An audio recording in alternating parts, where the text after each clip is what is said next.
Thanks to the updates in the algorithm, creating good content on LinkedIn isn't good enough anymore. And this is just because of the huge growth of people coming to the platform. Just to give you an idea, we are starting to see around 65% of less engagement in some profiles.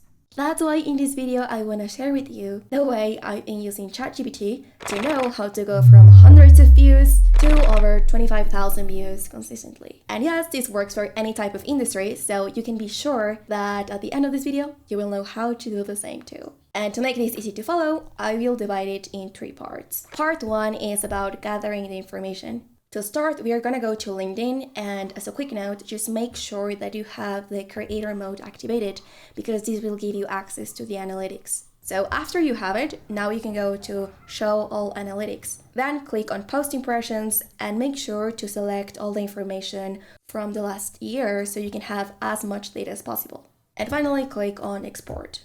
Now we're gonna upload these to Google Drive. So once we are here, click on new and then upload your file. I already have it, so I will open this. And for each of these charts, 1, 2, 3, or the ones that you consider necessary, we are gonna follow the next steps. First of all, go to File, then Download, and download as comma-separated values.csv. And if you're curious about why we are downloading the file in another format instead of using the original, is because this type of file allows ChatGPT to analyze things in a way that it's easier and with less mistakes. And once we have this data, of course, we need to upload it to ChatGPT so it can analyze it. But here's something that we need to be careful with.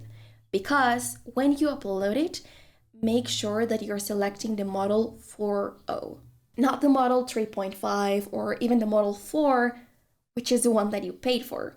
Because from personal experience, I can say that I got some mistakes with this premium version. And when I was using the model 4.0, which is free, to my surprise, it was better. Because I was asking for the link from a specific post, and with the model 4, if you look at this, it's not able to find that link. And I thought it was my mistake or something that was going wrong with my LinkedIn account. But when the model 4.0 gave me the links, these ones actually worked. And if you can see here, I'm just accessing the information in seconds. And also, I know that I shouldn't base my decisions on how pretty things can be, but these charts are just better. And you can even change their color, which I love. And the first thing that I'm gonna ask, or I would say this is more like a request instead of a question, but here it says, analyze the data internally to understand what it is about, and then answer okay once you're done. So I can start to ask you questions,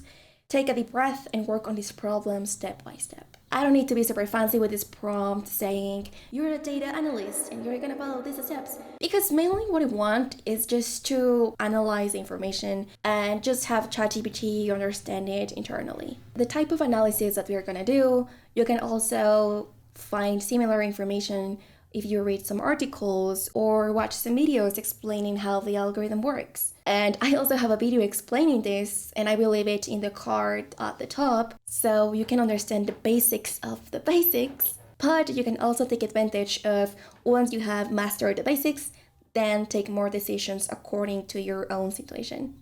And with that being said, we can start with part 2 of this workflow, that is to ask the right questions. And if you do this, feel free to come back to this part later, because here I'm going to explain all the prompts and instructions that I'm going to give to ChatGPT to generate the results that I want.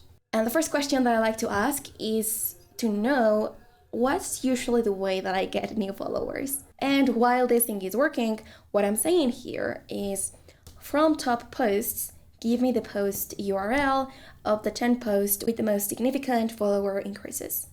Include the number of impressions, engagement, and also the number of followers. And I'm saying top posts because that's the name of the chart, and also post URL because that's part of the data. And now that it gave me the information, I can go to the opposite thing, which is asking for the worst post. And for this I can say, perfect, now do the same, but for those that gave me the less amount of followers. Question number 3 is, what's the average amount of engagement that I get through the week? And show me that information in a graph. I recommend you to use graphics instead of just numbers when you can, because this makes things way easier to analyze. And finally, the best vanity metric. What's the average amount of impressions that I get through the week? And again, show me that information in a graph. These are all the questions we are going to ask. So now we can move to part 3, which is to analyze the information. And this is when things get interesting because you can kill all the common beliefs that you had before. So let me open this into parts, and we are going to start analyzing what type of content usually gives you more followers. So in the left side, I'm going to put the post that gave me more, and on the right side, I'm going to put the post that gave me less. And in the part of the best posts, I can see that I have 12,000 views versus 18,000 in the other one. And one gave me 30 followers, but the other one gave me 97. I mean, I'm just getting 6,000 views more and I'm getting less followers. So I can see that views doesn't necessarily mean that I'm gonna have conversions. And if I check at the URL of both pieces of content, I can see that the first one is an image with a quote versus the second one, it's a how-to guide. And this is what I realized because my better posts are more educational guides and talk about AI. Even if I talk about personal branding or content in general, just AI helps me to get more return on the effort that I put. So my conclusion is that views are not necessarily good because the return is momentary. My best topic is AI and my best format is to share a how-to guide. And that I'm not really good with motivational content yet. And as I said, just try this because it can be different for everyone.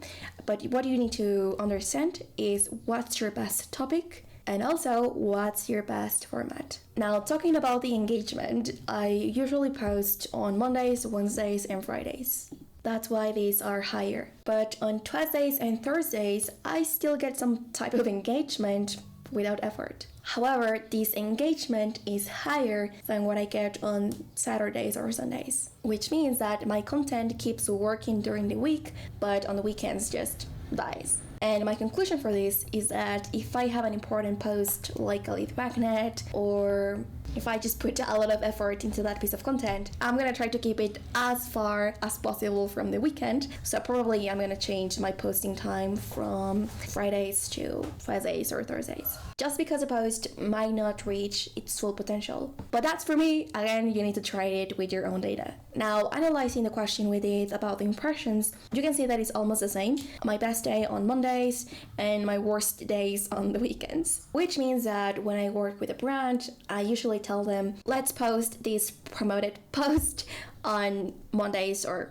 Wednesdays. And I am running my own business. I am creating content on LinkedIn and on YouTube. And that's why I just want to make sure that when I do something with the content, it can just be as optimized as possible. Because at the moment, I'm not focusing on quantity versus quality, because of course, that just takes more time. And I'm sure that you already noticed that to be able to make this workflow, even if it's free, you need to be able to have content to analyze. So if you don't have any idea of how to do that and what type of content you can share, on this video I explain you in more detail a content strategy that you can start using. Also using ChatGPT to help. And if you like to learn how to use AI for content for real and not just with the hype, subscribe to the channel because I love to keep sharing all the new useful things that I find here.